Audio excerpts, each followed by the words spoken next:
I want to return to the promise I made in our first episode, which was to elaborate on the need to correct the inadequate sleep that often characterizes obesity. The key player is the most important brain chemical, namely serotonin, which controls the depth and restorative quality of sleep. Stress depletes the brain of serotonin, leading to carbohydrate cravings and daytime fatigue. Patients with resistant obesity are suffering from a lack of brain serotonin, which can't be measured in blood tests because of the blood-brain barrier, which separates the controlling brain chemicals from the bloodstream. An exceptional sleeping medicine, namely trazodone, is a wonderful source of serotonin. It supplies serotonin within its own chemical structure and sets in motion a deep sleep that is otherwise evading people who are depleted of serotonin. And that, I think, will give the jump start of recovery of serotonin that has been depleted, because every time people sleep deeply with the aid of the appropriate amount of serotonin, they will be multiplying the serotonin that they started with until such time as they build up enough to replenish the empty store of serotonin that began the process. Now, this is important to know because this is a medication that has no addictive liability. It's not dependency-inducing. In fact, it makes itself less and less necessary and ultimately unnecessary.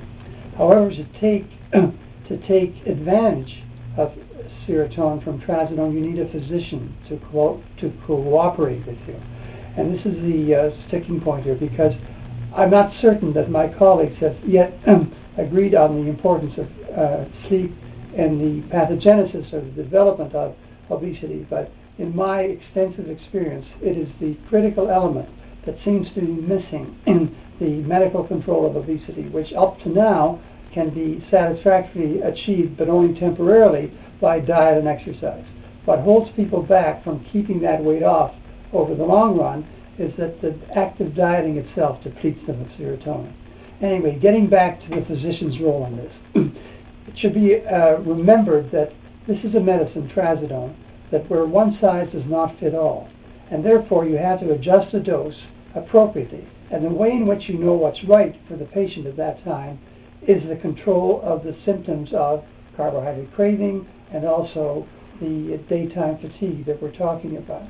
Now, when that happens, it's not enough just to say that that's the final dose, because circumstances in the course of one's life may change with increased stress, depleting further of serotonin, and now you're going to need more. But the point is, this ultimately is a magic medicine, trazodone, which cannot be duplicated by any of the well-known, highly advertised sleeping pills that offer nothing to support the serotonin depletion.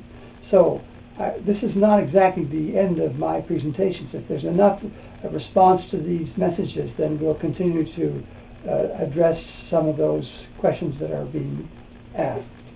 So, I want to say I've appreciated the privilege of being on YouTube, and I think that it's something that's really stimulated me to use this method of dissemination of useful information in a fashion that I never dreamed of. I owe this to my grandson who set me to it.